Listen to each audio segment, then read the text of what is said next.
하나님의 말씀 시편 128편 1절에서 6절까지의 말씀을 같이 보도록 하겠습니다.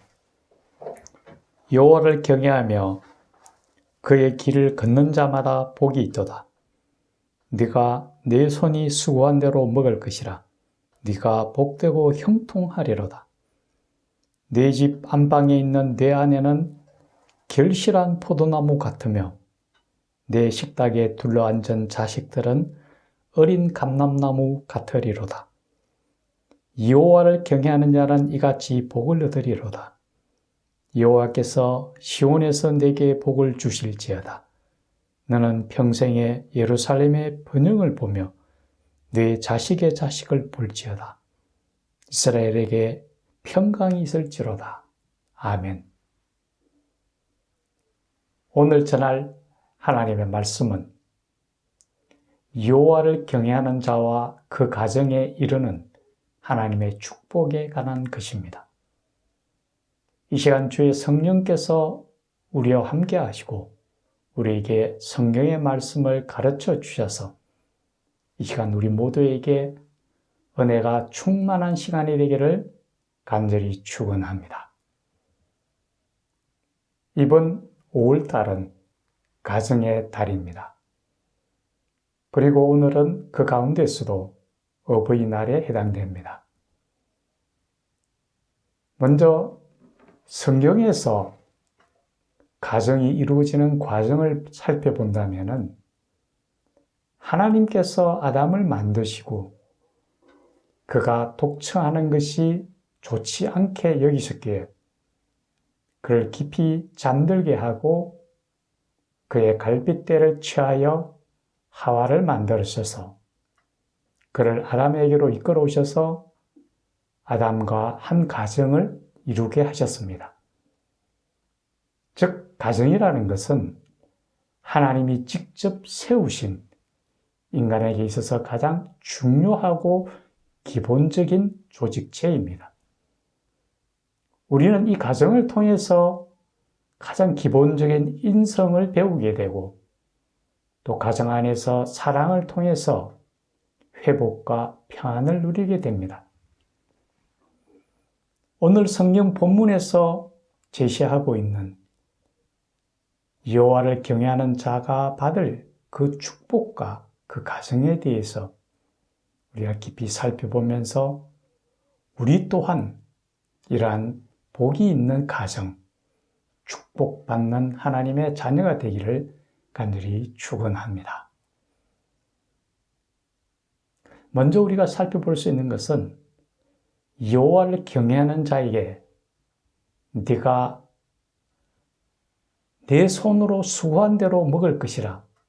내가 복되고 형통하리라고 말씀하고 있습니다. 내 손이 수고한 대로라는 말씀은 굉장히 중요한 의미를 담고 있습니다. 창세기에 보면은 하나님께서 아담과 하와를 만드신 후에 그들이 거처할 에덴 동산을 만드셔서 그곳에 그들이 있게 하십니다. 그리고 그곳에는 생명나무 실과를 비롯하여 많은 것들이 구비되어 있었습니다. 그런데 그들에게 하나님께서는 단 하나를 금하셨습니다. 선악과는 먹지 말라. 내가 먹는 날에는 반드시 죽으리라고 말씀하시면서 금하셨습니다. 그런데 우리가 잘 아는 것처럼 이들은 뱀의 유혹에 빠져서 결국 하나님 앞에 불순종의 죄를 짓게 됩니다. 그 불순종의 죄로 인하여 그들은 에덴 동산에서 쫓겨나고 하나님께서 그들에게 저주를 내리십니다. 아담에게 네가 이제 이마에 땀을 흘리고 열심히 일해야 먹을 것이고 네가 어디로 가든지 가시와 은근키가 항상 있을 거라고 얘기했습니다.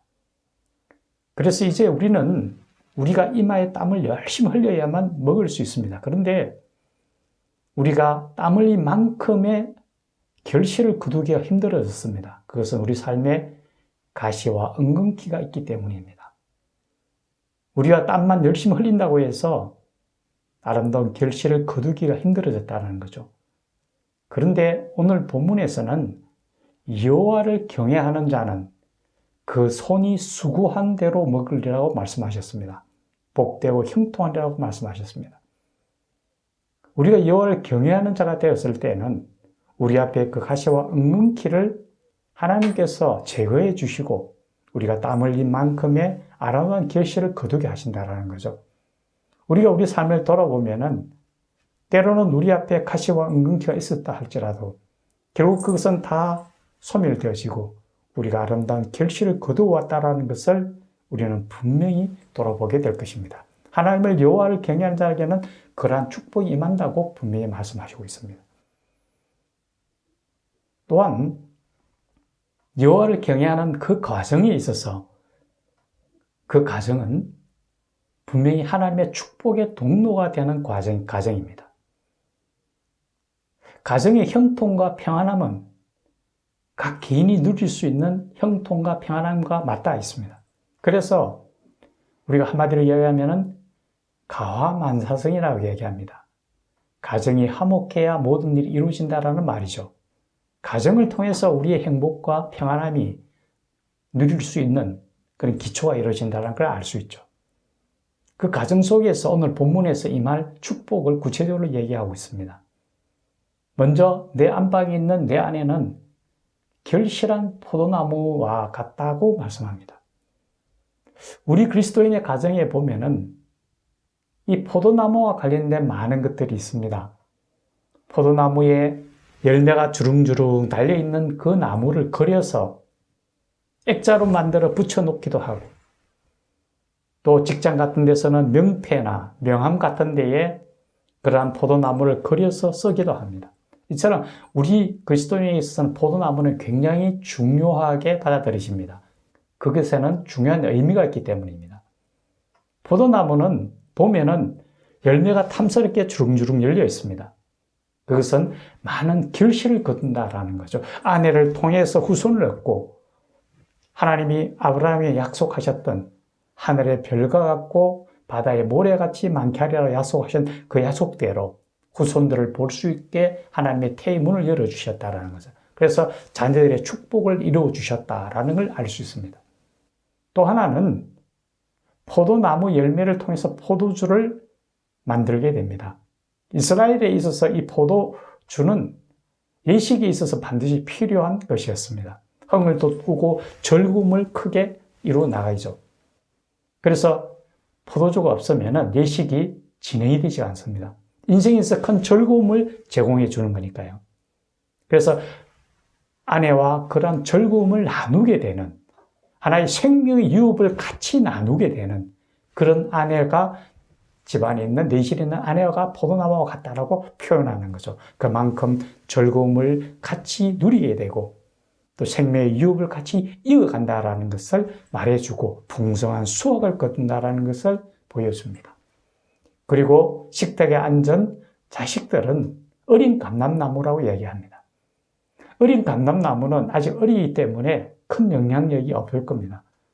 그런데 이제 차츰차츰 커가면서 큰 나무가 되어서 그 밑에는 참새들이 와서 집을 짓고 많은 짐승들의 쉼터가 된다라는 것은 앞으로 그 자녀들이 자라나서 세상 속에서 큰 영향력을 끼치게 되고 리더로서 자라난다는 거죠.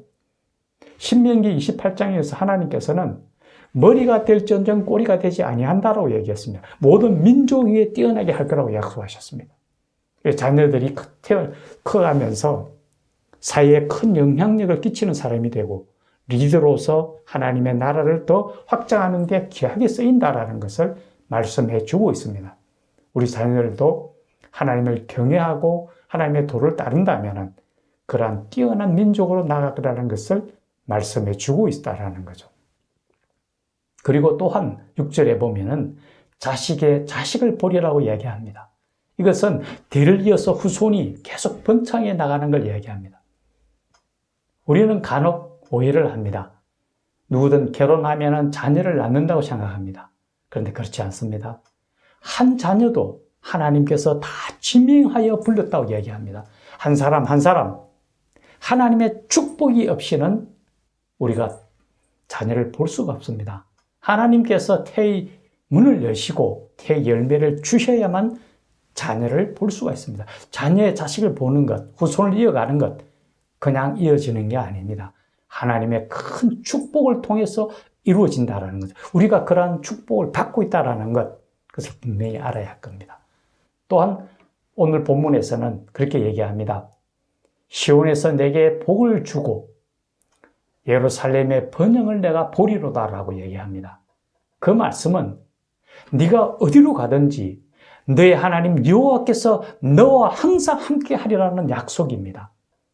우리가 아는 것처럼 창세기에 보면은 요셉은 형들의 계교에 빠져서 애굽의 종으로 팔려갔습니다. 보디발의 집에 종으로 갔는데 하나님께서 그 요셉으로 인하여 그 보디발의 집에 축복하셨다라고 성경은 기록하고 있습니다. 그 집을 축복하셨습니다. 요셉을 통해서 하나님께서 그 집을 축복하셨다라는 거죠. 요셉이 있기 때문에. 또 사무엘 상에 보면은 여호와의 궤가 어디로 가든지 하나님께서 큰 축복을 그것에 내리는 것을 보게 됩니다. 그것을 보고 다윗은 하나님의 궤를 다윗성으로 맞아들입니다. 하나님이 임재하는 곳마다 하나님의 축복이 임한다라는 것을 우리에게 말씀해 주고 있죠. 우리도 마찬가지입니다. 우리와 함께 하시는 임마누엘 하나님을 통해서 우리가 몸담고 있는 조직체, 우리가 몸담고 있는 지방, 우리가 몸담고 있는 이 나라를 축복된 나라로 만들어 가야 된다는 거죠. 이 나라가 반세기 만에 가장 빈곤한 나라에서 세계 10대 강대국이 될 수 있는 이유는 단 하나입니다. 우리 믿음의 선조들이 하나님을 굳게 붙들고 밤낮으로 부르짖으며 그 하나님의 축복의 통로가 되었기 때문입니다. 그렇기 때문에 우리가 이 자리에 설 수 있는 거죠. 우리 또한 마찬가지입니다. 우리의 후손들을 위해서 우리가 하나님의 축복의 통로가 되어야 됩니다. 세상 속에 우리를 통해서 하나님의 큰 영광이 드러나고 하나님이 복 있는 나라가 되어야 될 것입니다. 이제 우리는 우리가 나아진 이 땅뿐만 아니라 하늘나라를 바라보면서 한 걸음 한 걸음 걸어가고 있습니다. 마지막 남은 그 순간까지 주님의 축복의 통로가 되어서 이 땅에 축복을 나누어주는 하나님의 복 있는 사람이 되기를 예수님의 이름으로 간절히 축원합니다. 기도하겠습니다. 복 있는 사람은 시냇가에 심은 나무가 시절을 쫓아 그 열매를 맺으며 그 잎사귀가 마르지 아니함 같더니 그 행사가 다 형통하리라고 말씀하셨습니다. 오늘 복 있는 사람, 복 있는 가정에 대해서 우리가 둘러봤습니다. 그 내실에 있는 아내는 결실한 포도나무 같고 식탁에 앉은 자식은 어린 감람나무 같다고 말씀하셨습니다. 우리가 어디로 가든지 주의 복을 이루어 나가며 세상의 축복의 통로로서 하나님의 복을 나누어주는 자가 되도록 인도하여 주시옵소서. 복의 근원이 되시는 우리 구주 예수님 이름으로 간절히 기도드려옵나이다.